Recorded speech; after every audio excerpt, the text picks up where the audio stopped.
Hello all.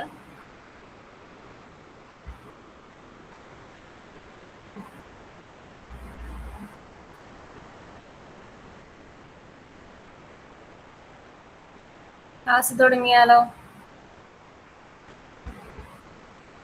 എങ്ങനെ പോകുന്നു പ്രിപ്പറേഷനൊക്കെ?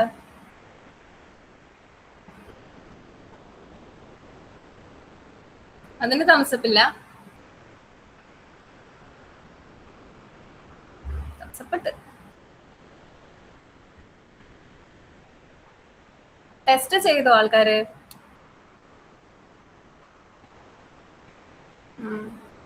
എങ്ങനെയുണ്ട് ടെസ്റ്റ് ഒക്കെ ചെയ്തിട്ട്?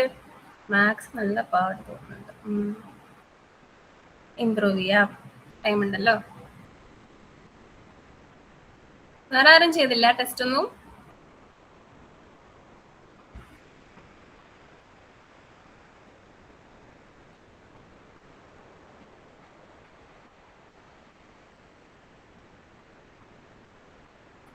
ഇന്നത്തെ നമ്മുടെ class GK and current affairs ആണ്. GK ആൻഡ് കറണ്ട് അഫയേഴ്സിനെ കുറിച്ച് എന്താണോ അഭിപ്രായം? പാടാണോ അതും?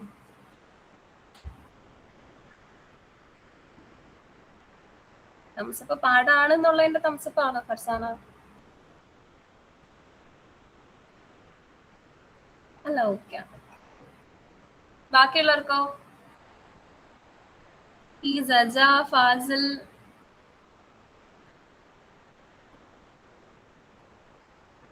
ക്ലാസ് കേൾക്കുന്നുണ്ടല്ലോ അല്ലെ? നമുക്ക് തുടങ്ങാം എന്നാല്. അപ്പൊ ഇന്ന് നമ്മള് തുടങ്ങുന്നത് ഈ പേര് കേട്ടിട്ടുണ്ടോ നിങ്ങള്? ഈ അടുത്ത് എവിടെയെങ്കിലും? Static GK ഫൈനാണ്. പക്ഷെ കറണ്ട് അഫയേഴ്സ് പഠിച്ചേ പറ്റൂ. എന്ത് ചെയ്യാം, നമുക്ക് ഓപ്ഷൻ ഇല്ലാണ്ടായിപ്പോയി. എല്ലാ ആൻസേഴ്സും കറക്റ്റ് ചെയ്യണമെന്നല്ല, എന്നാലും എപ്പോഴും അവെയർ ആയിരിക്കേണ്ട കാര്യം. വാട്ട് എവർ ലോയർ ആയ സ്ഥിതിക്ക് അവെയർ ആയിരിക്കേണ്ട ഒരു സാധനമാണ് കറണ്ട് അഫയേഴ്സ്. അപ്പൊ ഇന്നത്തെ GK ക്ലാസ്സിൽ എന്തായാലും കറണ്ട് അഫയേഴ്സും കൂടെ മിക്സ് ചെയ്തിട്ടാണ് നമ്മൾ പഠിക്കുന്നത്. അതില് വളരെ റെലവെന്റ് ആയിട്ട് ലീഗൽ കറണ്ട് അഫയേഴ്സ് ആയിട്ട് വന്നൊരു ന്യൂസ് ആണ്. എന്താ, first visually impaired civil court judge എന്നുള്ളൊരു ന്യൂസ് നിങ്ങൾ എല്ലാവരും കേട്ടിട്ടുണ്ടാവുമല്ലോ അല്ലെ? എസ്പെഷ്യലി മലബാർ റീജിയനിൽ എന്തായാലും ന്യൂസ് എത്തിയിട്ടുണ്ടാവും. ഇപ്പൊ തളിപ്പറമ്പയിൽ പ്രാക്ടീസ് ചെയ്യുന്ന ഒരു ധന്യനാഥൻ സി എന്ന് പറഞ്ഞ ആളാണ് ആദ്യത്തെ visually impaired civil court judge in Kerala. ഈ ന്യൂസ് കേട്ടിട്ടുണ്ടായിരുന്നോ?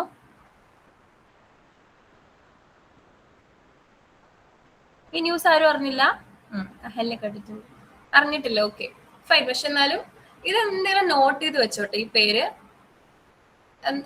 വളരെ റെലവെന്റ് ആയിട്ട് തോന്നിയ കാര്യമാണ്, വളരെ റീസെന്റ് ആയിട്ട് സംഭവിക്കുകയും ചെയ്തൊരു കാര്യമാണ്. First visually impaired civil judge കേരളത്തിലെ. ഈ പേര് എന്തായാലും നോട്ട് ചെയ്ത് വെച്ചേക്കാം. ഓക്കെ. പിന്നെ നമ്മള് ഫിനാൻസ് കമ്മീഷനിലേക്ക് ഒരു നോക്കുന്നത് കറണ്ട് അഫയേഴ്സ് ബേസ്ഡ് അല്ല, എന്നാലും ഫിനാൻസ് കമ്മീഷൻ കേട്ടിട്ടുണ്ടാവും. ആർട്ടിക്കിൾ 280 പറയുന്ന ഒരു കാര്യമാണ്. എന്താണ്, ഇപ്പോൾ ടാക്സ് റവന്യൂ കിട്ടുമ്പോൾ സെന്ററിന് എത്ര പെർസെന്റേജ് കൊടുക്കണം, സ്റ്റേറ്റിന് എത്ര പെർസെന്റേജ് കൊടുക്കണം, എന്തിന്റെയൊക്കെ ബേസിസിലാണ് ആ ഷെയറിങ് നടക്കേണ്ടത്, എന്താണ് ആ റേഷ്യോസ്, ഓരോ പോപ്പുലേഷൻ അനുസരിച്ചാണോ, ഓരോ GST റെഗുലേഷൻസ് അനുസരിച്ചാണോ, എങ്ങനെയാണ് ടാക്സ് റവന്യൂ ഷെയർ ചെയ്യേണ്ടത് സെൻട്രൽ സ്റ്റേറ്റും തമ്മിൽ എന്നുള്ള ക്വസ്റ്റ്യന് ആൻസർ ചെയ്യുന്ന ഒരു കോൺസ്റ്റിറ്റ്യൂഷണൽ ബോഡിയാണ് കേട്ടോ ഫിനാൻസ് കമ്മീഷൻ എന്ന് പറയുന്നത്. ഇപ്പൊ നിലവില് നമ്മൾ 16ാമത്തെ ഫിനാൻസ് കമ്മീഷനിലാണ് നിൽക്കുന്നത്. അപ്പൊ ഓരോ 5 വർഷം കഴിയുമ്പോഴും ഓരോ പുതിയ ഫിനാൻസ് കമ്മീഷൻ, അങ്ങനെയാണ് പോകുന്നത്. അപ്പൊ ഡോക്ടർ അരവിന്ദ് പനാഗിരി, ഈ നിയമൊക്കെ വളരെ ഇമ്പോർട്ടന്റ് നിയമമാണ് കേട്ടോ. കമ്മീഷൻ ചെയർ ചെയ്യുന്നത് ഡോക്ടർ അരവിന്ദ് പനാഗിരിയാണ്. ഞാൻ എക്സാം എഴുതുമ്പോഴും ഇങ്ങനെ തന്നെയായിരുന്നു. 15th ഫിനാൻസ് കമ്മീഷനാണ് തൊട്ട് മുന്നേ ഉണ്ടായിരുന്നത്. അതിന്റെ NK സിംഗ് ആണ്. But first finance commission KC Niyogi എന്നുള്ള പേരും ഇപ്പൊ കറന്റ്ലി ആരാണോ ഇത് ലീഡ് ചെയ്യുന്നത്, ദാറ്റ് ഇസ് ഡോക്ടർ അരവിന്ദ് പനാഗിരിയാണ്. ഈ രണ്ട് പേരും നമുക്ക് വളരെ വേണ്ടപ്പെട്ട നെയിംസ് ആണ്. തൊട്ട് മുന്നേ നമ്മൾ നോക്കിയ സിവിൽ ജഡ്ജിന്റെ പേര് ഒപ്പം ഓർത്തിരിക്കേണ്ട കുറച്ച് പേരുകളാണ്. ജനറൽ നോളജിൽ ഇഷ്ടംപോലെ പേരുകൾ നമുക്ക് ഓർത്തിരിക്കാറുണ്ട്. അതിൽ അവോയ്ഡ് ചെയ്യാൻ പറ്റാത്ത പേരുകളാണ് കേട്ടോ ഇതൊക്കെ. അതും ഫിനാൻസ് കമ്മീഷന്റെ കോൺസ്റ്റിറ്റ്യൂഷൻ വരുന്നത് ഇന്ത്യൻ കോൺസ്റ്റിറ്റ്യൂഷനിൽ 280 ആർട്ടിക്കിൾ 280. ഓക്കെ, ഇനി നമുക്ക് കുറച്ച് കറണ്ട് അഫയേഴ്സ് നോക്കാം. ഇപ്പൊ നമ്മള് സിവിൽ ജഡ്ജിന്റെ ഒരു ന്യൂസ് നോക്കി, അതിനുശേഷം ഫിനാൻസ് കമ്മീഷന്റെ കാര്യം നോക്കി. അടുത്തത് Congo, democratic republic of Congo. Congo ഏത് കോണ്ടിനെന്റിലാ? സ്ലൈഡിൽ തന്നെ ആൻസർ ഉണ്ട്, അറിയാലോ അല്ലെ? ഈ കൺട്രി ഒക്കെ കേട്ടിട്ടുള്ള കൺട്രി അല്ലേ? DRC. കോങ്കോ ഒക്കെ സ്കൂളിൽ പഠിക്കാനുണ്ടല്ലോ. Rwanda, Tanzania, Zambia. ഏത് കോണ്ടിനെന്റാ? കോണ്ടിനെന്റ് ഇല്ലേ?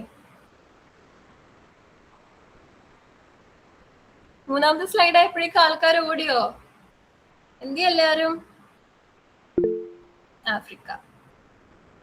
ഓക്കെ, ആഫ്രിക്കയിലെ ഇപ്പോ നിലവില് എല്ലായിടത്തും പ്രശ്നമായ സ്ഥിതിക്ക് കോങ്കോയും ഒട്ടും മാറി നിൽക്കുന്നില്ല. കോങ്കോയിലും UN-ന്റെ പീസ് കീപ്പിംഗ് ഏജൻസീസ് തെറ്റായിട്ടാണ് വർക്ക് ചെയ്യുന്നത് എന്നൊക്കെ പറഞ്ഞ പേരിലും, അതുപോലെ കോങ്കോയും വളരെ റിസോഴ്സ് റിച്ച് ആയിട്ടുള്ള ഒരു സ്ഥലമാണ് കേട്ടോ, വളരെ മിനറൽ റിച്ച് ആയിട്ടുള്ള ഒരു പ്ലേസ് ആണ് ആഫ്രിക്കയിലെ കോങ്കോ. അതിന്റെ പേരിലും ഒരു 90s ഒക്കെ മുതൽ അവിടെ സിവിൽ വാറും കാര്യങ്ങളൊക്കെ നടന്നുകൊണ്ടിരിക്കുകയാണ്. അവിടെ ഇപ്പോൾ പ്രത്യേകിച്ച് ഒരു മിലിറ്റന്റ് ഗ്രൂപ്പ് ഫോം ചെയ്തിട്ട് അവര് സിവിലിയൻസിനൊക്കെ അറ്റാക്ക് ചെയ്യുന്ന വളരെ ദാരുണമായിട്ടുള്ള സംഭവങ്ങൾ നടന്നുകൊണ്ടിരിക്കുന്ന ഒരു സ്ഥലമാണ് Congo. So it's news from 2024, 25 തൊട്ടിട്ട് ന്യൂസ് ഹെഡ്ലൈൻസിലുള്ള ഒരു സ്ഥലമാണ് കോങ്കോ. അപ്പോൾ അവിടുത്തെ നമ്മുടെ ഹെഡ് ചെയ്യുന്ന ആരൊക്കെയാണ് എന്ന് നോക്കുകയാണെങ്കിൽ, പ്രസിഡന്റ് ഫെലിക്സ് ഷിസെകെഡി എന്ന് പറഞ്ഞിട്ടുള്ളൊരു റീഎലക്റ്റഡ് ആയിട്ടുള്ള ഒരു ആളാണ്. രണ്ടാമത്തെ ടേമിലും പ്രസിഡന്റ് ആയിട്ടിരിക്കുന്ന ആളാണ്. ഇങ്ങനെ പ്രസിഡന്റ് ആവാൻ കൂടി കാരണക്കാരിയായ ഒരു വ്യക്തിയാണ് ഈ പ്രൈം മിനിസ്റ്റർ എന്ന് പറഞ്ഞത്, ജൂഡിത്ത് സുമിൻവ തുളൂക്ക. പേര് കേൾക്കുമ്പോൾ ജെൻഡർ അത്ര ഐഡന്റിഫൈങ് അല്ലെങ്കിലും ഇത് സ്ത്രീയാണ്. And she's the first woman prime minister of the nation. ഇവര് ഫസ്റ്റ് വിമൻ പ്രൈം മിനിസ്റ്റർ ആയിട്ട് അപ്പോയിന്റ് ചെയ്തതിന് ശേഷമുള്ള ഇലക്ഷനിൽ ഇവരെ അപ്പോയിന്റ് ചെയ്തു എന്നുള്ളതും കൂടെ ഫെലിക്സിന് റീഎലക്ട് ചെയ്യപ്പെടാൻ വേണ്ടിയിട്ടുണ്ടായ ഒരു കാരണമാണ്. So first women prime minister of the nation ആണ് ഇപ്പൊ കറന്റ്ലി കോങ്കോ ലീഡ് ചെയ്യുന്നത്, തുളൂക്ക. ആൻഡ് ബാക്കിയെല്ലാം കോമൺ ആയിട്ടുള്ള കാര്യങ്ങൾ. ക്യാപിറ്റൽ കിൻഷസ എന്നുള്ള ഒരു സിറ്റിയാണ്. And currency is Congolese franc. പിന്നെ ജോഗ്രഫിക്കലി ഇമ്പോർട്ടൻ്റ് ആയിട്ടൊരു കാര്യം എന്ന് പറയുന്നത്, Congo second largest country in Africa. അപ്പൊ first largest country in Africa ഏതാണെന്നറിയോ? നമ്മളിതൊക്കെ പഠിക്കുന്ന കറണ്ട് അഫെയർ ഓറിയന്റഡ് ആയതുകൊണ്ടാണ് കേട്ടോ. കറണ്ട് അഫെയറിൽ നമുക്ക് ചോദ്യം വരുന്നത് എന്തുകൊണ്ട് ന്യൂസിൽ എന്ന് പറഞ്ഞിട്ട് നമുക്ക് എഴുതാനുള്ള ചോദ്യം ആയിരിക്കില്ല. ഓരോ നേഷൻസ് ഇപ്പോ ഇറാൻ ന്യൂസിലാണ്, അതുപോലെ US-ന്റെ ആക്രമണങ്ങളൊക്കെ ന്യൂസിൽ വന്നുകൊണ്ടിരിക്കുകയാണ്, സൗദി ബോംബിംഗ് ന്യൂസിലാണ്. അപ്പൊ ഇങ്ങനത്തെ കൺട്രീസിന്റെ ഒക്കെ ഹെഡ് ആരാണ്, അവിടുത്തെ സിറ്റുവേഷൻസ് എന്താണ്, പ്രൈം മിനിസ്റ്റർ ആണോ, പ്രസിഡന്റ് ആണോ, സോവറിനിറ്റി ഉണ്ടോ, ക്യാപിറ്റൽ, കറൻസി, ഇങ്ങനത്തെ കാര്യങ്ങളായിരിക്കും ചോദിക്കുക, റിലേറ്റഡ് ആയിട്ട് ചോദിക്കുക. അപ്പൊ കറണ്ട് അഫയേഴ്സിൽ കേട്ടോണ്ടിരിക്കുന്ന കുറച്ച് കൺട്രീസിൽ ഒന്നാണ് കോങ്കോ. ആൻഡ് അതിൽ പ്രൈം മിനിസ്റ്ററിന്റെ നെയിം എന്തായാലും ഓർത്തിരിക്കുക. ക്യാപിറ്റൽ സിറ്റീസ് ഓഫ് സച്ച് കൺട്രീസും ഓർത്തിരിക്കേണ്ട കാര്യമാണ്. മാച്ചിങ് ഈച്ച് അതർ എന്നൊക്കെ ഉള്ള രീതിയിൽ ചോദിക്കാവുന്ന കാര്യമാണ്. So geographically second largest country ആണ്. നെക്സ്റ്റ് കൺട്രി നോക്കുകയാണെങ്കിൽ, this is the largest country in Africa, Algeria. ഇതൊക്കെ കേട്ടിട്ടുണ്ടാവുന്ന സ്ഥലങ്ങളായിരിക്കണം. ഇതിന്റെ ക്യാപിറ്റൽ അൽജിയേഴ്സ് എന്ന് പറഞ്ഞ ക്യാപിറ്റൽ ആണ്. Also largest city and administrative centre in അൾജീരിയയും ഇതേ ക്യാപിറ്റൽ സിറ്റി തന്നെയാണ്. ആൻഡ് കറൻസി വരുന്നത് അൾജീരിയൻ ദിനാർ. നമ്മുടെ കോങ്കോയുടെ കറൻസി എന്താ ഇപ്പൊ പറഞ്ഞത്? തൊട്ട് മുന്നത്തെ സ്ലൈഡിൽ കോങ്കോയുടെ കറൻസിയെ പറ്റി പറഞ്ഞിരുന്നു. എന്തായിരുന്നു പേര്? ഈ സ്ലൈഡ്സിൽ ഫുൾ ക്വസ്റ്റ്യൻസ് നമ്മളിപ്പോ MCQ പോലെ ചോദിക്കട്ടോ. അപ്പൊ എന്തായാലും ചാടി പോവാന്ന് വിചാരിക്കണ്ട, എല്ലാരെയും പൊക്കും കേട്ടോ. ഫസ്റ്റ് സ്ലൈഡ് തൊട്ട് നമ്മൾ പഠിപ്പിക്കുന്ന കാര്യങ്ങളായിരുന്നു MCQ പോലെ ഒന്ന് ചോദിക്കുന്നുണ്ട്. അപ്പൊ ഇവിടെ റിപ്ലൈ ഇല്ലെങ്കിലാ എന്ത് ചെയ്യാ എല്ലാരും? Congolese franc. Very good Farzana, very good. അപ്പൊ അൾജീരിയയുടെ കറൻസീസ് അൾജീരിയൻ ദിനാർ. പിന്നെ ഇപ്പോ ഇഷ്ടംപോലെ ടോപ്പിക്സ് നമ്മൾ കവറായി. ഫസ്റ്റ് ഒരു സിവിൽ ജഡ്ജിന്റെ കാര്യം പറഞ്ഞു, ഒരു ഫിനാൻസ് കമ്മീഷന്റെ കാര്യം പറഞ്ഞു, 2 കൺട്രീസിന്റെ കാര്യം പറഞ്ഞു. അടുത്തത് നമുക്ക് നോക്കാണ് സ്പേസ് ആൻഡ് സയൻസ് ആണ്. എക്സ്പോസാറ്റ് എന്നുള്ളൊരു സാറ്റലൈറ്റിന്റെ കാര്യമാണ് പറയാൻ പോകുന്നത്. ഇത് ISRO ലോഞ്ച് ചെയ്യുന്ന ഒരു സാറ്റലൈറ്റ് ആണ് കേട്ടോ. എക്സ്പോസാറ്റും ന്യൂസിൽ ഉണ്ടായിരുന്ന ഒരു കാര്യമാണ്. Launch date was in 2024 January 1. അപ്പോൾ എക്സ്പോസാറ്റ് എന്ന് പറഞ്ഞ ഒരു ഷോർട്ട് ഫോം ആണ്. എക്സ്റേ പോളാരിമീറ്റർ സാറ്റലൈറ്റ് എന്നുള്ളതിന്റെ ഷോർട്ട് ഫോം ആണ് കേട്ടോ ഈ എക്സ്പോസാറ്റ് എന്ന് പറയുന്നത്. അപ്പൊ ഈ ഇതിന്റെ ഉദ്ദേശം എന്ന് വെച്ചിട്ടുണ്ടെങ്കിൽ നമ്മുടെ ബ്ലാക്ക് ഹോള്, അതുപോലെ എന്താ ഗാലക്റ്റിക് ന്യൂക്ലിയം, മറ്റ് ഗാലക്സികളുടെ സെന്റർ ആയിട്ട് കരുതപ്പെടാവുന്ന ഗാലക്റ്റിക് ന്യൂക്ലിയം, സ്റ്റാറുകൾ, ന്യൂക്ലിയസ് സ്റ്റാറുകൾ, ഇങ്ങനെയുള്ള നമ്മുടെ അടുത്തുണ്ടാകാൻ സാധ്യതയുള്ള സാധനങ്ങളെ അവർ എമിറ്റ് ചെയ്യുന്ന എക്സ്റേസ് വെച്ചിട്ട് അവരെ എവിടെയാണ് ലൊക്കേറ്റ് ചെയ്യുന്നത് എന്നുള്ള രീതിയിൽ കണ്ടെത്തുന്ന എക്സ്റേ പോളാരിമീറ്റർ സാറ്റലൈറ്റ് ആണ് എക്സ്പോസാറ്റ് എന്ന് പറയുന്നത്. അപ്പോൾ ഇന്ത്യയുടെ ഫസ്റ്റ് ഡെഡിക്കേറ്റഡ് പോളാരിമെട്രി മിഷൻ ആണ്. പോളാരിമെട്രി ഉദ്ദേശിക്കുന്നത് ഈ ഇപ്പോൾ നോൺ പോളറൈസ്ഡ് ആയിട്ടായിരിക്കും സാധാരണ ലൈറ്റിൽ, നമുക്കിങ്ങനെ സ്കാറ്റേർഡ് ആയിട്ട് സ്പ്രെഡ് ആയിട്ടൊക്കെയാണ് ഉണ്ടാവുക.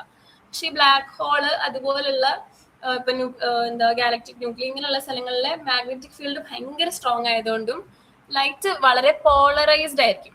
അപ്പൊ ഈ പോളറൈസ്ഡ് ആയിട്ടുള്ള ഒരു ലൈറ്റിനെ കണ്ടെത്തി കഴിഞ്ഞാൽ അതൊരു സിംഗിൾ പ്ലെയിനിലായിരിക്കും അതിന്റെ മൂവ്മെന്റ് ഉണ്ടാവും. അപ്പൊ ഈ മാഗ്നറ്റിക് ഫീൽഡിന്റെ ഇൻഫ്ലുവൻസ് കൊണ്ടാണ് ഈ എക്സ്റേസ്. അപ്പൊ ഇങ്ങനത്തെ ബ്ലാക്ക് ഹോള്, ഇത്തരം ന്യൂക്ലിയസ് സ്റ്റാറുകൾ, ഗാലക്റ്റിക് സെന്ററുകൾ, ഇവര് എമിറ്റ് ചെയ്യുന്ന എക്സ്റേസ് വെച്ചിട്ട് അവരെ ലൊക്കേറ്റ് ചെയ്യുകയും പഠനം നടത്തുകയും ചെയ്യാൻ വേണ്ടിയിട്ട് ISRO ലോഞ്ച് ചെയ്യുന്ന ഇന്ത്യയുടെ ആദ്യത്തെ ഡെഡിക്കേറ്റഡ് പോളാരിമെട്രി മിഷൻ, പോളാരിമെട്രി ഉപയോഗിച്ച് നമ്മുടെ സ്റ്റഡീസ് കണ്ടക്ട് ചെയ്യുന്ന ആദ്യത്തെ സാറ്റലൈറ്റ് ആണ് എക്സ്പോസാറ്റ്.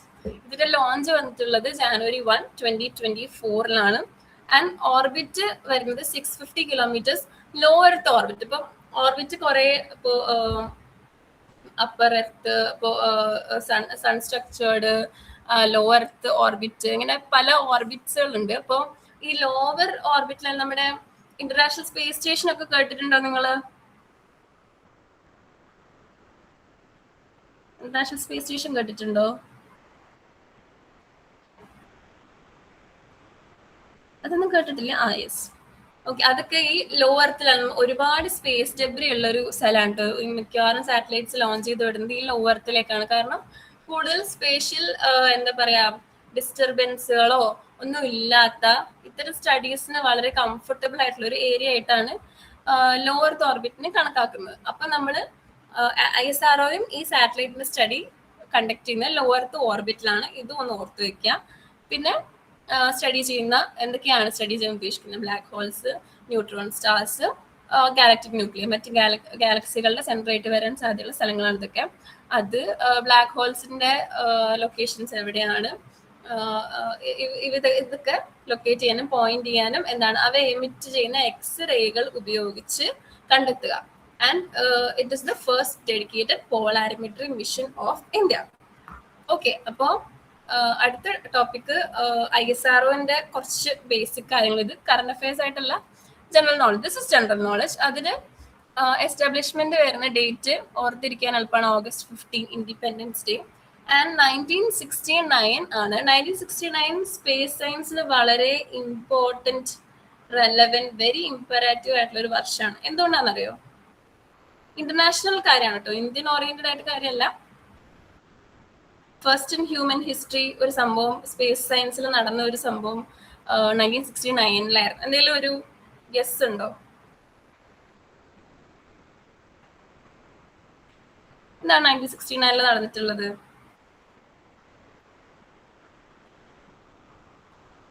അപ്പോളോ മിഷൻ ഒക്കെ കേട്ടിട്ടുണ്ടോ? അപ്പോളോ മിഷൻ ആ സംഭവമൊക്കെ ഉണ്ടാകുന്ന വർഷമാണ് കേട്ടോ ഈ 1969. അപ്പോൾ അവിടെ US മനുഷ്യന്മാരെ അങ്ങ് ചന്ദ്രനിൽ എത്തിക്കുമ്പോൾ ഫോം ചെയ്ത് പിച്ച് വെച്ച് തുടങ്ങിയിട്ടേ ഉള്ളൂ നമ്മളിവിടെ സ്പേസ് സയൻസിൽ. And here we are as a massively growing space research organisation in the world. തന്നെ വളരെ പവർഫുൾ ആയിട്ട് വരുന്ന ഒരു സ്പേസ് റിസർച്ച് സെന്റേഴ്സ് രൂപീകരിച്ചിരിക്കുന്ന ഇന്ത്യയാണ്. ആൻഡ് നമ്മുടെ ഫസ്റ്റ് പോളാരിമെട്രി സാറ്റലൈറ്റിന്റെ ലോഞ്ച് ആയിരുന്നു 2024. ആൻഡ് ഇതിന്റെ establishment 1969. Current chairman doctor V നാരായണനാണ്. മലയാളി അല്ല, എന്നാലും നാഗർകോവിലുകാരനാണ്, വളരെ നിയർ ടു കേരള. ആൻഡ് നമ്മുടെ ഫുൾ ഫോം എന്താണെന്ന് അറിയാലോ, ഇന്ത്യൻ സ്പേസ് റിസർച്ച് ഓർഗനൈസേഷൻ. അപ്പോൾ കറന്റ് ചെയർമാന്റെ പേര് ഓർത്തിരിക്കണം. അതുപോലെ ഫിനാൻസ് കമ്മീഷന്റെ കാര്യത്തിലും ഓർത്തിരിക്കാൻ ഇപ്പോഴത്തെ കറന്റ് ഹെഡ് ചെയ്യുന്ന ആളുടെ പേര് പറഞ്ഞിരുന്നു, ഓർമ്മയുണ്ടോ?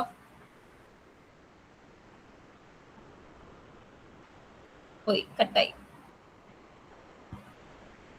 ഓർമ്മയില്ല? എന്താ പറഞ്ഞത്? Yes, very good, Anjali, very good. Okay, ഓർത്തിരിക്കുന്നുണ്ട്, കൊള്ളാം. ഓക്കെ, അപ്പൊ ഇങ്ങനത്തെ പേരുകളൊക്കെ നോട്ട് ചെയ്ത് വെച്ചേക്കണം കേട്ടോ. ഇവിടെ നമ്മൾ പറയുന്ന പേര് ഡോക്ടർ വി നാരായണൻ എന്നുള്ള പേരാണ്. Is the current chairman of and 11th chairman of ISRO. പിന്നെ സുപ്രീം കോർട്ട് വിധിക് അനുവാദ് സോഫ്റ്റ്വെയർ കേട്ടിട്ടുണ്ടാവാൻ സാധ്യത കുറവാണെങ്കിലും ഇത് നമ്മൾ പഠിക്കേണ്ട ഒരു കാര്യമാണ്. ബിക്കോസ് ലീഗൽ GK ആയിട്ട് വരുന്ന ഒരു കാര്യമാണല്ലോ. സുവാസ് എന്ന പേരിൽ ഒരു സോഫ്റ്റ്വെയർ നമ്മുടെ സുപ്രീം കോർട്ടിന് വേണ്ടി ലോഞ്ച് ചെയ്തിരുന്നു. ഇത് വളരെ അനിവാര്യമായിട്ടുള്ള ഒരു സംഭവമായിരുന്നു എന്നാണ് എനിക്ക് തോന്നുന്നത് കേട്ടോ. ട്രാൻസ്ലേഷൻ ടൂള് AI പവർഡ് ആണെങ്കിലും ട്രാൻസ്ലേഷൻ ടൂള് നമ്മുടെ കോർട്ട് സിസ്റ്റത്തിൽ ഉപയോഗിക്കേണ്ടത് was very very much necessary. അത്രയും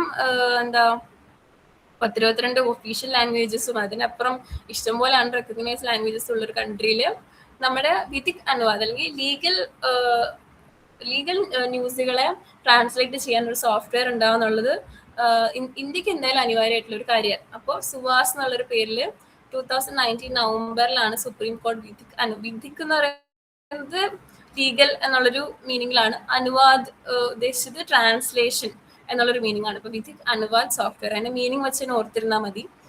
അത് ലോഞ്ച് ചെയ്ത് 2019 and the purpose was to translate English judgements into regional languages. ഇത് കവർ ചെയ്യുന്നത് 10 ലാംഗ്വേജസേ ഉള്ളൂ.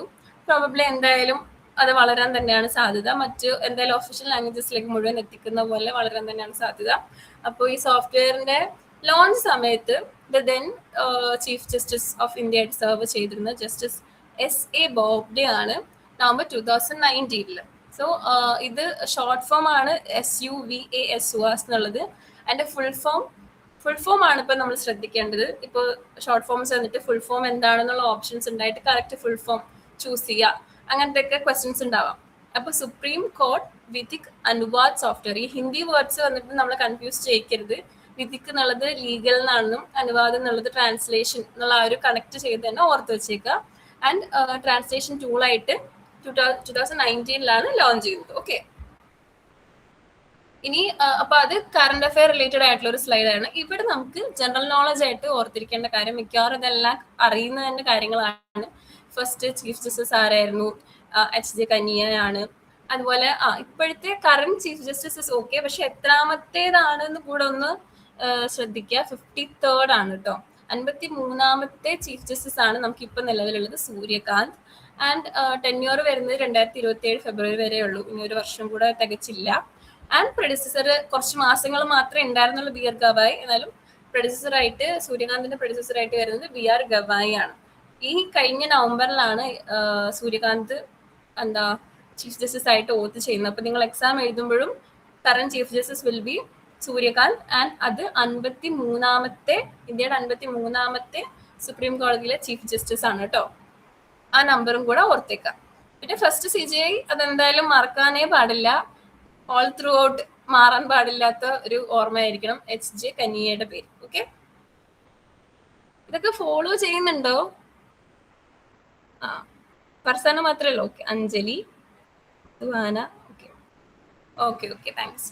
അപ്പോ ഇന്ത്യയുടെ ഇന്റർനാഷണൽ ബോർഡേഴ്സ്, ഇനി കുറച്ച് ലീഗൽ എന്ന് ചാടിയിട്ട് നമുക്ക് ജോഗ്രഫിയിലേക്ക് തിരിച്ചു വരാം. അപ്പൊ നമുക്ക് ലാൻഡ് നെയ്ബേഴ്സ് ആയിട്ടും ഉള്ളത് എത്ര കൺട്രീസ് ആണ്? 7 ആണ്. ഇതൊക്കെ സ്കൂൾ തലത്തിൽ അറിയാവുന്ന കാര്യങ്ങളാണ്. ലോങ്സ്റ്റ് ബോർഡർ നമ്മൾ ഷെയർ ചെയ്യുന്ന ബംഗ്ലാദേശിനോടാണ് കേട്ടോ. കാരണം ബംഗ്ലാദേശിന്റെ 3 സൈഡിൽ കൂടെയും ഇന്ത്യയുടെ നോർത്ത് ഈസ്റ്റേൺ സ്റ്റേറ്റ്സിന്റെ ആ ബോർഡർ ആണ് വരുന്നത്. ഇപ്പൊ നമുക്ക് പെട്ടെന്ന് നോക്കുമ്പോൾ ചൈന എന്നൊക്കെ തോന്നാം, ബട്ട് ബംഗ്ലാദേശിന്റെ ഓൾമോസ്റ്റ് 3 സൈഡിൽ കൂടെയും നമുക്ക് ബോർഡേഴ്സ് ഷെയർ ചെയ്യുന്നുണ്ട്. ആൻഡ് ഷോർട്ടസ്റ്റ് ബോർഡർ അഫ്ഗാനിസ്ഥാനാണ്. ചെറിയൊരു പാകിസ്ഥാന്റെയും ചൈനയുടെ ഇടയിലായിട്ട് ഒരു ചെറിയൊരു സ്പേസ് മാത്രമേ അഫ്ഗാനിസ്ഥാനായിട്ട് ഷെയർ ചെയ്യുന്നുള്ളൂ. ആൻഡ് മാരിടൈം നെയ്ബേഴ്സ്, നമ്മൾ ലാൻഡ് ബോർഡേഴ്സ് ഷെയർ ചെയ്യുന്നില്ലെങ്കിലും നമ്മളോട് ഏറ്റവും അധികം മാരിടൈമിൽ ഏറ്റവും അധികം നെയ്ബറിംഗ് ആയിട്ട് നിൽക്കുന്ന കൺട്രീസ് ആണ് മാൽദീവ്സ് ആൻഡ് ശ്രീലങ്ക. മാൽദീവ്സും കറണ്ട് അഫെയർ റിലേറ്റഡ് ആയിട്ട് വരുന്ന ഒരു പേര് തന്നെയാണ്.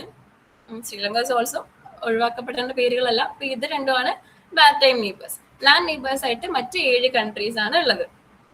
അപ്പോൾ ഇന്റർനാഷണൽ ബോർഡേഴ്സ് ഷെയർ ചെയ്യുന്ന ഈ കൺട്രീസിന്റെ ലാൻഡ് ബോർഡേഴ്സിൽ വെച്ച് നോക്കുമ്പോൾ ബംഗ്ലാദേശുമായിട്ടാണ് കൂടുതലാണെന്ന് പറഞ്ഞിരുന്നു. അപ്പോൾ ഷെയർ ചെയ്യുന്ന സ്റ്റേറ്റുകൾ ഏതൊക്കെയാണെന്ന് നമ്മൾ കൊടുത്തിട്ടുണ്ട്. അതിലെല്ലാം ബൈഹാർട്ട് പഠിക്കാൻ ബുദ്ധിമുട്ടായിരിക്കും. പക്ഷെ ഇപ്പോൾ ചൈന, പാകിസ്ഥാൻ ഇതുപോലുള്ള കൺട്രീസുമായിട്ട് ഷെയർ ചെയ്യുന്ന ലാൻഡ് ബോർഡർ ഷെയർ ചെയ്യുന്ന സ്റ്റേറ്റുകളെ പേര് ഓർത്തിരിക്കുന്നതായിരിക്കും നല്ലത്. പാകിസ്ഥാൻ ഇപ്പോൾ നമ്മളിപ്പോ ജമ്മു കാശ്മീർ എന്ന് മാത്രം ഒറ്റ സ്റ്റേറ്റ് അല്ല, അറിയാലോ, യൂണിയൻ ടെറിട്ടറി ഒക്കെ ആയിട്ട് സ്പ്ലിറ്റ് ആയിട്ട് ലഡാക്ക് ആൻഡ് ജമ്മു ആൻഡ് കാശ്മീർ 2 സാധനങ്ങളുണ്ട്. പിന്നെ പഞ്ചാബ്, രാജസ്ഥാൻ, ഗുജറാത്ത് ഇതൊക്കെയാണ് പാകിസ്ഥാനായിട്ട് ഷെയർ ചെയ്യുന്ന സ്റ്റേറ്റുകൾ അല്ലെങ്കിൽ യൂണിയൻ ടെറിട്ടറികൾ. ചൈനയിൽ നോക്കുകയാണെങ്കിലും ചൈനയിൽ എന്താണ്, ജമ്മു കാശ്മീർ ഇല്ല. Okay, it is to the eastern side. അപ്പൊ ലഡാക്കാണ് നെയ്ബറിങ് വരുന്നത്. പാകിസ്ഥാനിലാണെങ്കിൽ 2 വരുന്നുണ്ട്. അപ്പോൾ ഹിമാചൽ പ്രദേശ്, ഉത്തരാഖണ്ഡ്, സിക്കിം, അരുണാചൽ പ്രദേശ് ഇതൊക്കെയാണ് ചൈനയ്ക്കും വരുന്നത്. ബംഗ്ലാദേശും കറണ്ട് അഫെയർ ഓറിയന്റഡ് ആയിട്ട് വരാവുന്ന ഒരു ചോദ്യമാണ്. അപ്പോൾ വെസ്റ്റ് ബംഗാൾ ഉണ്ട്, ആസാം, മേഘാലയ, ഇത് ഫുൾ നോർത്ത് ഈസ്റ്റേൺ സ്റ്റേറ്റ്സ് ആണ്. മറ്റത് എക്സ്ട്രീം നോർത്തേൺ സ്റ്റേറ്റ്സ് ആണ് ചൈനയും പാകിസ്ഥാനും ഉള്ളത്. ഓക്കെ, അപ്പോൾ അതും കൂടി ഓർത്തിക്കുക. അഫ്ഗാനിസ്ഥാന് ഓൺലി ലഡാക്ക്. നമ്മുടെ ഏറ്റവും ഷോർട്ടസ്റ്റ് ബോർഡർ ഷെയർ ചെയ്യുന്ന അഫ്ഗാനിസ്ഥാനോടാണ്. അതും നോട്ട് ചെയ്തേക്കുക കേട്ടോ. ഇനി നമുക്ക് ഇൻട്രസ്റ്റിംഗ് ആയിട്ട് സ്പോർട്സിലേക്ക് പോവാം. പക്ഷെ ഇന്ന് വിമൻസ് ക്രിക്കറ്റ് മാത്രമേ നമ്മൾ നോക്കുന്നുള്ളൂ. അതില് ഇന്ത്യക്ക് ഏറ്റവും തിളക്കമാർന്ന വർഷങ്ങളാണ് കടന്നുപോയത് അല്ലെ വിമൻസ് ക്രിക്കറ്റില്. നമ്മുടെ Smriti Mandhana was the Wisden leading cricketer in the world. Wisden ഒരു എന്താ പറയാ റെഫറൻസ് ബുക്കാണ്. വിസ്ഡൻ അൽമനാക് അങ്ങനെ എന്തൊരു വിസ്ഡൻ ക്രിക്കറ്റേഴ്സ് അൽമനാക് എന്നുള്ളൊരു റെഫറൻസ് ബുക്ക് ഉണ്ട്. അപ്പൊ അതിലാണ് നമ്മുടെ ടോപ്പ് എന്താണ് ലീഡിങ് ക്രിക്കറ്റേഴ്സ് ആരൊക്കെയാണ്. ബുംറയൊക്കെ അതിൽ നെയിം ചെയ്യപ്പെട്ടിരുന്ന ആളാണ്. സോ വിമൻസ് ക്രിക്കറ്റിന്റെ നമ്മൾ എടുക്കുകയാണെങ്കിൽ 2025 Smriti Mandhana was named as the leading cricketer. And also മറ്റ് അംഗീകാരങ്ങളും സ്മൃതി മന്ദനയ്ക്ക് കിട്ടിയിരുന്നത് BBC Indian sports woman of the year, അതുപോലെ ICCയുടെ വിമൻസ് ODIയിലെ ക്രിക്കറ്റർ ഓഫ് ദി ഇയർ 2024 ഈ അംഗീകാരങ്ങളെല്ലാം ലഭിച്ച ആളാണ് നമ്മുടെ Smriti Mandhana. And also highest run scorer in 2025 women's world cup, അതും സ്മൃതി മന്ദനയാണ്. ഇപ്പൊ ഇന്ത്യക്ക് തിളക്കമാർന്ന ഒരു വർഷം തന്നെയാണ് കടന്നുപോയത് വിമൻസ് ക്രിക്കറ്റിൽ അല്ലെ. സ്മൃതി മന്ദനയുടെ പേരിൽ ഇങ്ങനത്തെ ടൈറ്റിൽസും ഉണ്ട്. ഹയസ്റ്റ് റൺ സ്കോറർ ആണ് വേൾഡ് കപ്പില്. അപ്പൊ അതൊക്കെ നോട്ട് ചെയ്ത് വെച്ചേക്കാം. എന്തൊക്കെ ടൈറ്റിൽസ് ആണ് സ്മൃതി മന്ദന എന്നുള്ള പേര് നിങ്ങൾ എന്തായാലും ഓർത്തിരിക്കും. പക്ഷെ ടൈറ്റിൽസ് എന്തൊക്കെയാണെന്നും കൂടെ നോട്ട് ചെയ്തേക്കാം. 434 റൺസ് അങ്ങനെ ഫുൾ ബൈ ഹാർട്ട് പഠിക്കണം എന്നല്ല, എന്നാലും ടൈറ്റിൽസ് എന്തൊക്കെയായിരുന്നു ഓർത്ത് വെച്ചേക്കണം കേട്ടോ. ആൻഡ് ഓൾസോ മറ്റ് അച്ചീവ്മെന്റ്സ് ആയിട്ട് വരുന്നത് ദീപ്തി ശർമ്മയുടെ പ്ലെയർ ഓഫ് ദ ടൂർണമെന്റ് ആയിരുന്നു 2025 വേൾഡ് കപ്പിൽ. അതുപോലെ തന്നെ ഇന്ത്യയുടെ ആദ്യത്തെ വിമൻസ് വേൾഡ് കപ്പ് ടൈറ്റിൽ കിട്ടുമ്പോഴുള്ള ക്യാപ്റ്റന്റെ പേര് ഹർമൻപ്രീത് കൗർ. എന്തായാലും ഇതൊക്കെ മിക്കവാറും നിങ്ങൾക്ക് എന്തായാലും അറിയുന്ന കാര്യങ്ങളായിരിക്കും. ഇൻസ്റ്റഗ്രാമിലും ന്യൂസിലും ഒക്കെ ട്രെൻഡിങ് ആയിട്ടുള്ള സമയമായിരുന്നല്ലോ, അതൊക്കെ ഓർക്കുന്നുണ്ടാവല്ലോ. അപ്പോൾ ദീപ്തി ശർമ്മയുടെ ഇവിടെ അച്ചീവ്മെന്റ് ആയിട്ട് 1000 runs plus 100 wickets in T20 ഈ അച്ചീവ്മെന്റ് നേടിയത് ദീപ്തി ശർമ്മയാണ്.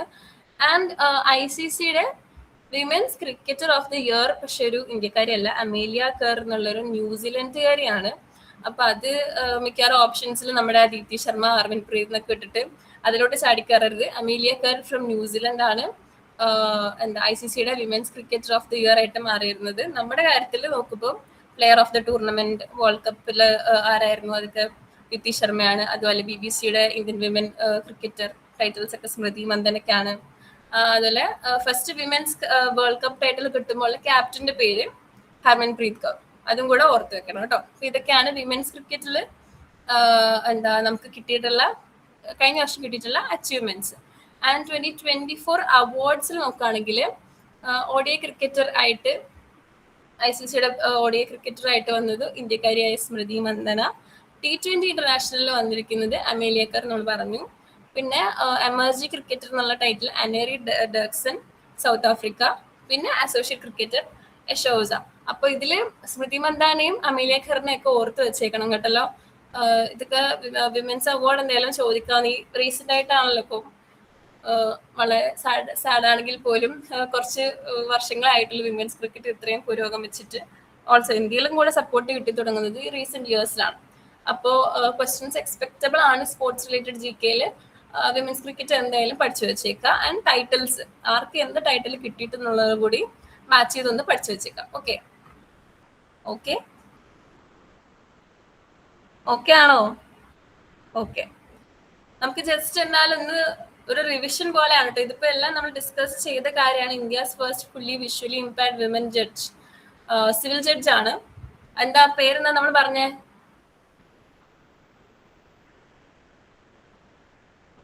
ഒരു പേര് പറഞ്ഞായിരുന്നു ക്ലാസ്സിന്റെ തുടക്കത്തില്. ബി ആണോ? Okay okay, right. Anjali N Farsana B തന്നെയാണ്. ധന്യാനാഥൻ സി ആണ് നമ്മുടെ തളിപ്പറമ്പയിൽ പ്രാക്ടീസ് ചെയ്യുന്ന ജഡ്ജാന്ന് പറഞ്ഞിട്ടുണ്ട്. സിവിൽ ജഡ്ജായിട്ട് കേരളത്തിൽ പ്രാക്ടീസ് ചെയ്തുകൊണ്ടിരിക്കുകയാണ്. അപ്പൊ അവർ തന്നെ first fully visually impaired women ജഡ്ജായി മാറിയിരിക്കുകയാണ്. നമുക്ക് വലിയൊരു അംഗീകാരമാണ്. ഇതൊരു മലയാളി കേരളത്തിന്റെ ഒരു പ്രൗഡ് മൊമെന്റും കൂടിയാണ്. ഈ പേര് എന്തെങ്കിലും നോട്ട് ചെയ്ത് വെച്ചേക്കാം, മറന്നേക്കരുത്. പിന്നെ ഇപ്പോ കറന്റ്ലി 16th ഫിനാൻസ് കമ്മീഷൻ ആണ് നടന്നുകൊണ്ടിരിക്കുന്നത്. And it is chaired by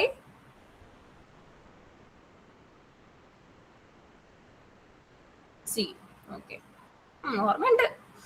Aravind പനാഗിരിയാണ്, ഡോക്ടർ അരവിന്ദ് പനാഗിരിയാണ് കറന്റ് ഫിനാൻസ് കമ്മീഷന്റെ ചെയർപേഴ്സൺ. ആൻഡ് തൊട്ട് മുന്നത്തെ ചെയർമാന്റെ പേരും കൂടെ പറഞ്ഞായിരുന്നു, ഓർമ്മയുണ്ടോ?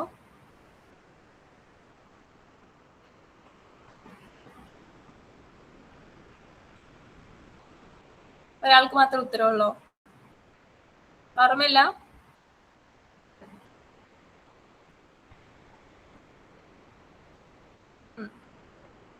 എല്ലാവരും ഫിനാൻസ് കമ്മീഷൻ റിലേറ്റഡ് പേരുകളായതുകൊണ്ട് അങ്ങോട്ടും ഇങ്ങോട്ടും മാറുന്നില്ല. Okay, answer N K Singh ആണ്. തൊട്ട് മുന്നത്തെ 15th കമ്മീഷന്റെ ചെയർ ചെയ്തിരുന്നത് എൻ കെ സിംഗ് ആണ്. നെക്സ്റ്റ് ചോദ്യത്തിലാണ് നമ്മൾ ഫോക്കസ് ചെയ്യുമ്പോൾ ഒറ്റ ഉത്തരം ഇനി പറയാനുള്ളൂ. എന്താണ് ആൻസർ? എന്താ? ഫസ്റ്റ് ഫിനാൻസ് കമ്മീഷൻ ആരായിരുന്നു? തൊട്ട് മുന്നേ തെറ്റുത്തരം പറഞ്ഞ ഉത്തരാണ് ഇവിടെ ശരി ഉത്തരമായിട്ട് വരുന്നത്. യെസ്, കെ സി നിയോഗിയാണ്. ഇപ്പോ 3 പേരുകൾ നമ്മൾ നോക്കി. അരവിന്ദ് പനാഗിരി ഉണ്ട് current chairperson, N K Singh ആണ് തൊട്ട് മുന്നത്തെ ചെയർപേഴ്സൺ, കെ സി നിയോഗി ആദ്യത്തെ ഫിനാൻസ് കമ്മീഷൻ ചെയർപേഴ്സൺ ആണ്. ആൻഡ് ഇപ്പോ എത്രാമത്തെ ഫിനാൻസ് കമ്മീഷൻ ആണ്? 16ാമത്തെ ഫിനാൻസ് കമ്മീഷൻ ആണ്. ആൻഡ് ഫിനാൻസ് കമ്മീഷൻ കോൺസ്റ്റിറ്റ്യൂട്ട് ചെയ്യുന്നത് ഒരു കോൺസ്റ്റിറ്റ്യൂഷണൽ ബോഡിയാന്ന് നമ്മൾ പറഞ്ഞു അല്ലെ. അപ്പൊ ആർട്ടിക്കിൾ ഏതാന്ന് ഓർമ്മയുണ്ടോ?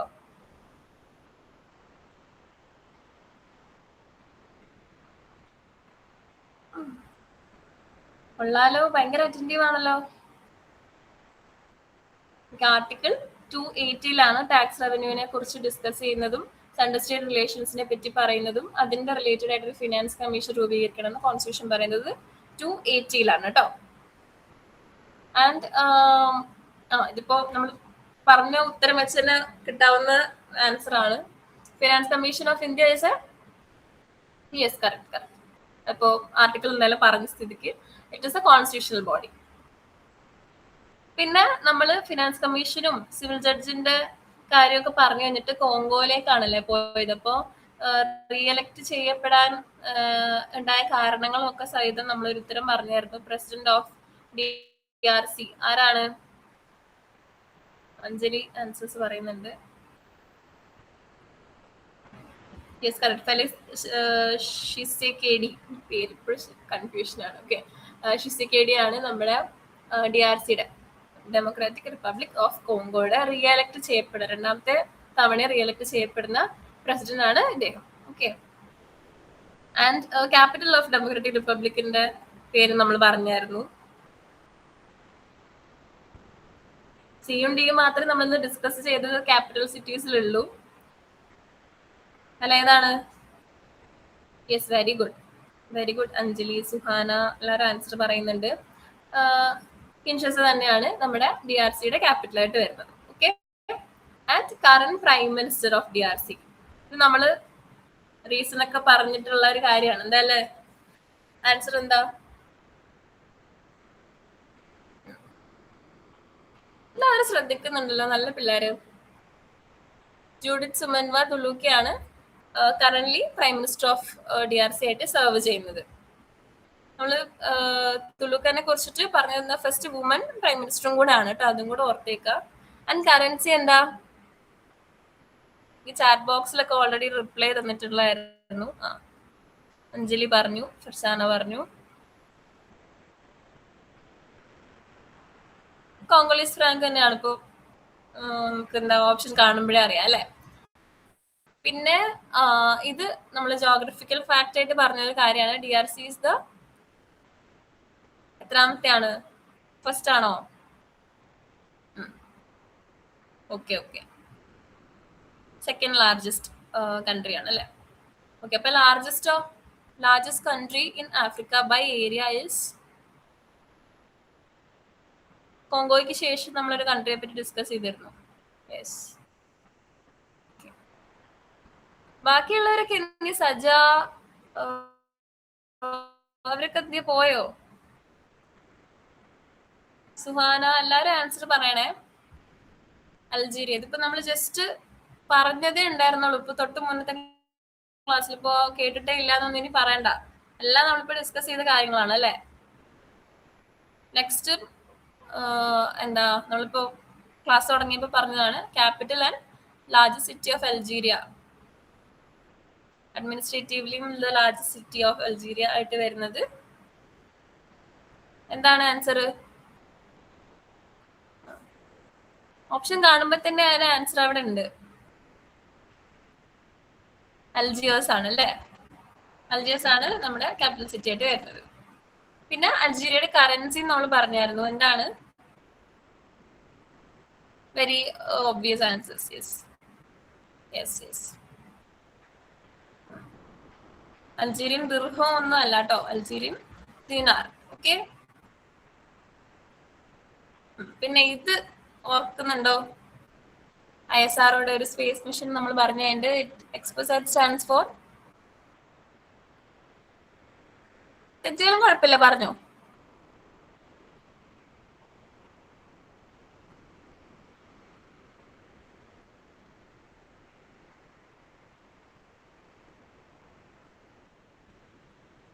ഓക്കെ, വേറെ ഉത്തരവൊന്നുമില്ല. മധുരയാണ്. ഈ മധുര എന്ന് പറയുന്നത് ഉത്തർപ്രദേശിലെ മധുര ആണ് കേട്ടോ, തമിഴ്നാട്ടിലെ മധുരൈ അല്ല ഉദ്ദേശിച്ചത്. മധുര ഇൻ ഉത്തർപ്രദേശിലാണ് first all girl Sainik school locate ചെയ്തിരിക്കുന്നത് ഇന്ത്യയുടെ. And it was inaugurated by, എല്ലാവരും നമുക്ക് വേണ്ടപ്പെട്ട ആളുകളാണല്ലോ അല്ലെ. നരേന്ദ്രമോദി, അമിത്ഷാ, രാജ്നാഥ് സിംഗ്, സ്മൃതി ഇറാനി. ഇനോഗ്രേഷൻ കേട്ടാ ചാടി വീഴുന്ന ആൾക്കാരാണെന്നൊക്കെ. ഫസ്റ്റ് സൈനിക് സ്കൂള് നമ്മുടെ ഡിഫൻസ് റിലേറ്റഡ് ആയതുകൊണ്ട് രാജ്നാഥ് സിംഗ് ആണ് ഇനോഗ്രേറ്റ് ചെയ്തിരിക്കുന്നത്. ഇത് എവിടെയാണ്? മധുരയിലാണ് ഈ ഓൾ ഗേൾസ് സ്കൂള് ലൊക്കേറ്റ് ചെയ്തിരിക്കുന്നത്. ഓക്കെ, നരേന്ദ്രമോദി അല്ല കേട്ടോ, ഡിഫൻസ് റിലേറ്റഡ് അല്ലേ, അപ്പൊ അങ്ങനെ ആലോചിക്കാം. പിന്നെ India shares land borders with how many countries? Land borders മാത്രം പറഞ്ഞാൽ മതി. യെസ്, 7 ആണ്. മൊത്തത്തിൽ ഇൻക്ലൂഡിങ് മാരിടൈം ഒക്കെ ചോദിച്ചാലാണ് 9 ഉള്ളത് അല്ലെ. ഇപ്പോ India's longest international land border ആരുമായിട്ടായിരുന്നു? ബംഗ്ലാദേശുമായിട്ടാണ് അല്ലെ. 3 സൈഡും നമ്മുടെ നോർത്ത് ഈസ്റ്റ് സ്റ്റേറ്റ്സ് കവർ ചെയ്ത് പിടിച്ചിരിക്കുകയാണ് ബംഗ്ലാദേശിന്. അപ്പൊ Bangladesh is the longest international border sharing country for India. അപ്പൊ ഷോർട്ടസ്റ്റ് ആരായിരുന്നു? ഇതും ലാൻഡ് ടെറിട്ടറി ആണ് കേട്ടോ ചോദിക്കുന്നത്. അഫ്ഗാനിസ്ഥാൻ. ഇപ്പോ മാരിടൈം ബൗണ്ടറീസ് ഷെയർ ചെയ്യുന്ന 2 കൺട്രീസിനെ പറഞ്ഞായിരുന്നു. രണ്ടും കറണ്ട് അഫെയർ റിലേറ്റഡ് ആണ്. മാൽഡീവ്സും ശ്രീലങ്കയാണ് നമ്മള് ഇന്ത്യയുടെ മാരിടൈം ഷെയറിംഗ് ആയിട്ട് വിളിക്കുന്ന കൺട്രീസ്.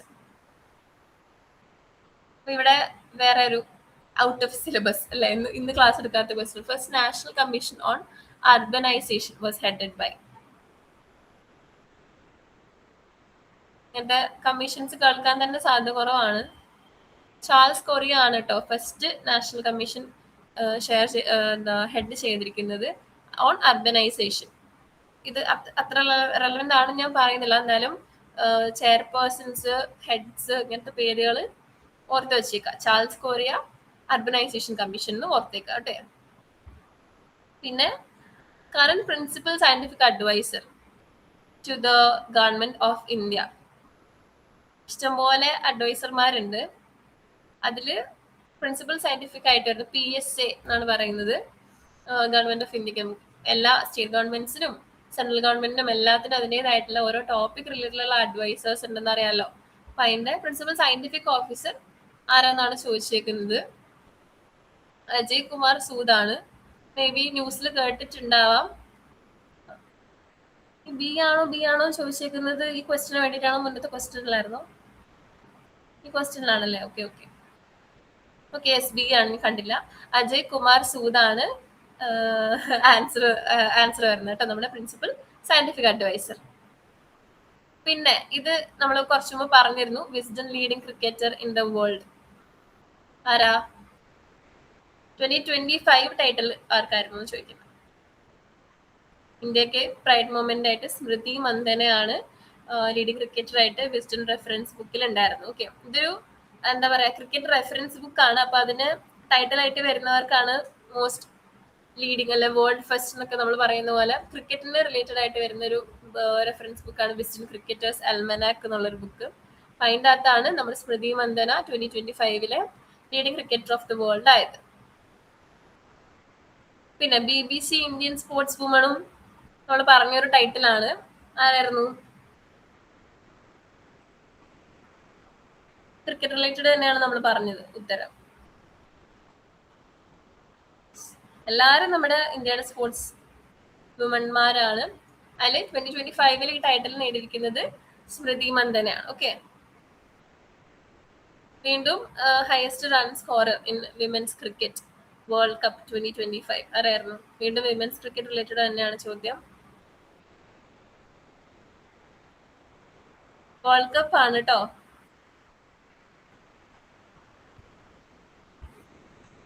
ഇതും സ്മൃതി മന്ദനയാണ് അല്ലെ. അപ്പോൾ 3 ടൈറ്റിൽസ് ആയി.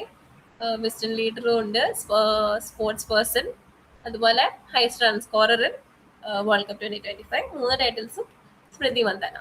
പിന്നെ player of the tournament women's world cup 2025 ഇതാരായിരുന്നു?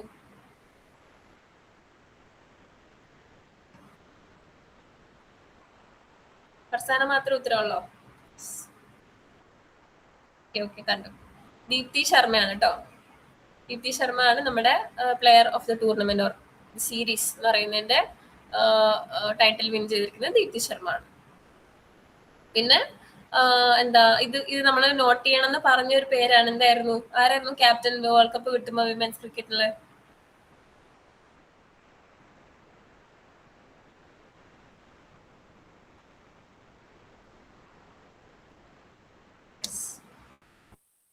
Harmanpreet Kaur ആണ് ക്യാപ്റ്റൻസിയിൽ ഉണ്ടായിരുന്നത് അല്ലേ. പിന്നെ cricketer to achieve 1000 runs and 100 wickets in T20. T20യിലേക്ക് പോയി വേൾഡ് കപ്പ് ഒന്ന് ചാടി. ആയിരുന്നു?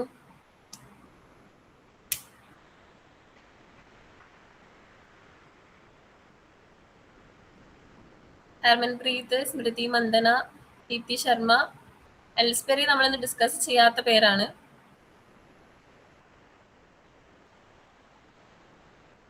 അഞ്ചില് തന്നെ 2 ഉത്തരം. വേറെ ആർക്കും ഉത്തരവൊന്നുമില്ല. നമ്മളിത് പറഞ്ഞായിരുന്നു കേട്ടോ, ദീപ്തി ശർമ്മയുടെ കാര്യം. ഇവിടെ 1000 റൺസ് 100 വിക്കറ്റ്സ് എന്ന ടൈറ്റിൽ പറഞ്ഞായിരുന്നു ഇന്നത്തെ ക്ലാസ്സിൽ. അപ്പൊ ഇത് ദീപ്തി ശർമ്മ ആണ് ആൻസർ. ഓക്കെ, പിന്നെ ICC women's cricketer of the year 2024. 2025 പിന്നെയും പിന്നോട്ട്. 2024 women's cricketer of the year ആരായിരുന്നു?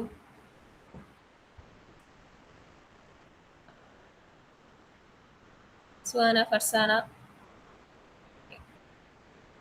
അമേലിയ കർ ആണ്. അമേലിയ കറിന്റെ സ്ഥലം എവിടെ ഓർമ്മയുണ്ടോ? ന്യൂസിലാൻഡ് അല്ലേ? Yes, very good. ന്യൂസിലാൻഡ് ആണ്. അപ്പോൾ നെക്സ്റ്റ് ക്വസ്റ്റ്യൻ, ICCയുടെ emerging women's cricketer of the year 2024 title ആർക്കായിരുന്നു കിട്ടിയതെന്നാണ് ചോദിക്കുന്നത്. നമ്മൾ പറഞ്ഞായിരുന്നു.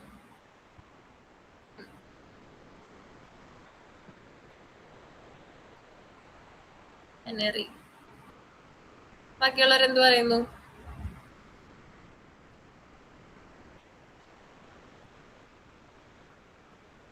ഹെനറി ഡഗ്സൺ ആണ് ICCയുടെ എമർജിംഗ് വിമൻസ് ക്രിക്കറ്റർ ആയിരുന്നു. ഓക്കെ.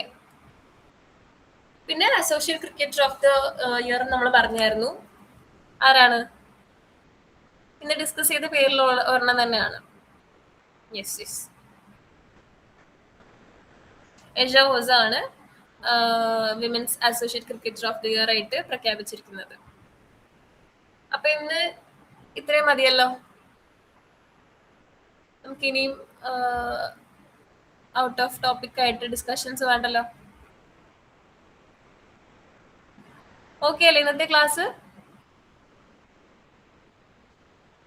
യെസ്. അപ്പോൾ GK എല്ലാവരും ഫോളോ അപ്പ് ചെയ്യുക. ഇവിടെ കൊണ്ട് വിട്ട് കളയരുത്. നാളെ ഈ പേരുകളെല്ലാം അങ്ങോട്ടും ഇങ്ങോട്ടും മാറിപ്പോകും ടൈറ്റിൽസ്.